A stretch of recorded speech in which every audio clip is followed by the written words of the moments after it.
Hello and welcome to this episode. In this one, we're going to be discussing the Yellow Vest protests in France and Jacob's perspective on them and whether I agree or disagree with him. So, Jacob, would you like to take us through what you think about the protests? Yeah, I'm quite conflicted on this actually because when the Yellow Vest protests started, I was quite favorable of them.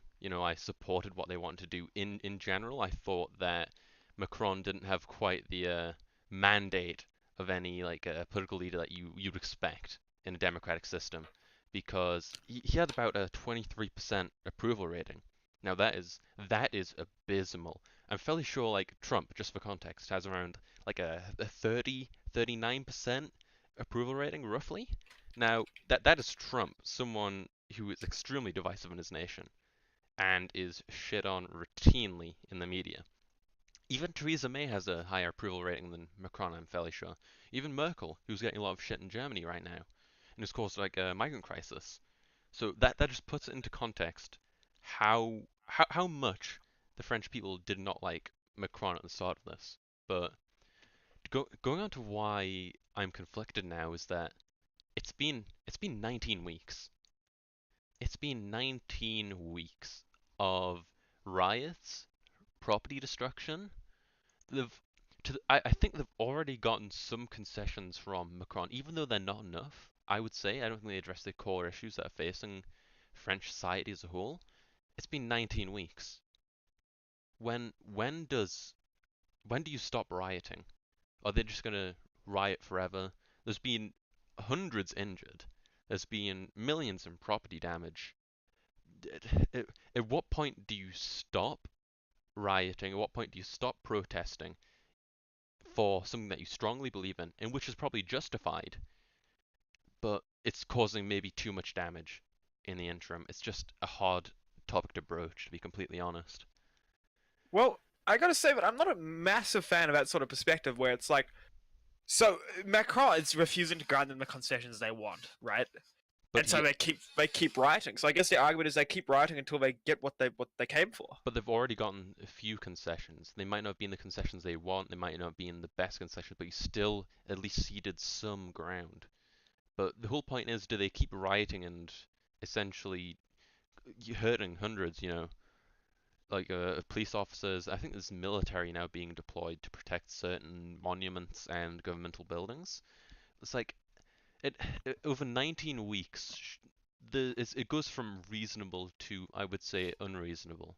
What you've got to do now is, I would say, create a more unified front, put forward more demands, just be more concise. Actually, you want to trim down the fat. You want to get to the core points you're arguing for and just push for those and try and get that out of them instead of just what's the resolution for this? Because we know Emmanuel Macron is not gonna step down anytime soon. We know he's not gonna give them the concessions that they probably want, even though he's already given them some. So do you literally just protest and riot until the end of time or until the next electoral cycle? Well, yeah, and I think that's kind of an interesting point where it's like, where do you stop? And I would say that I understand the argument that you stop when you get what you came for, like I said before.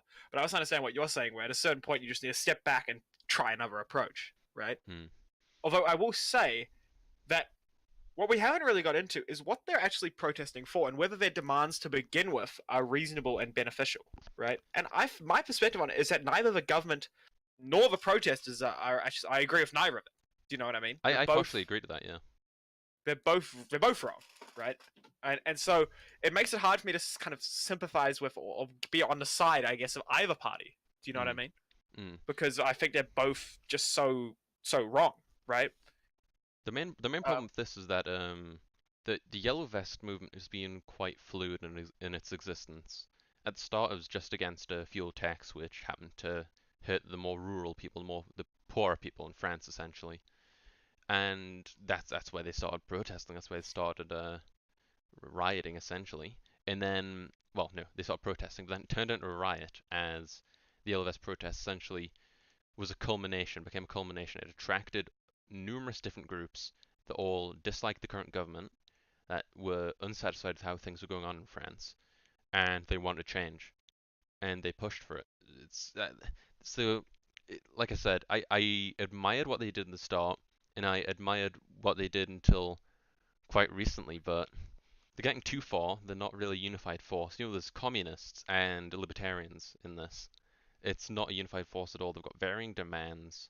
It's just to put it like bluntly, it's a clusterfuck of ideologies just vying for their goals to be met. But And I think that's very, very true because that will mean both that their goals will never be met, Hmm. right? Because they're self-contradictory, and it'll also prevent any of them being met, right? the So thing is, like, I empathize with their ethos for change. I understand that they do not really have the best system to enact change too peacefully, and so they're resulting to this. But it's just, I feel like it's gotten too far. I mean, imagine if your city had endless riots for 19 weeks with thousands yeah, of I people mean, roaming it's the it's streets. just not sustainable, It right? is not sustainable.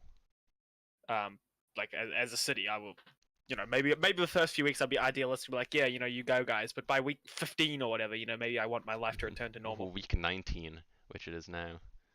Right. Yeah. So I think we've kind of done a bit of a surface level analysis of this, and if we Hmm. want to come back and we can go a bit deeper into what the Yalvis, why they're happening, and Hmm.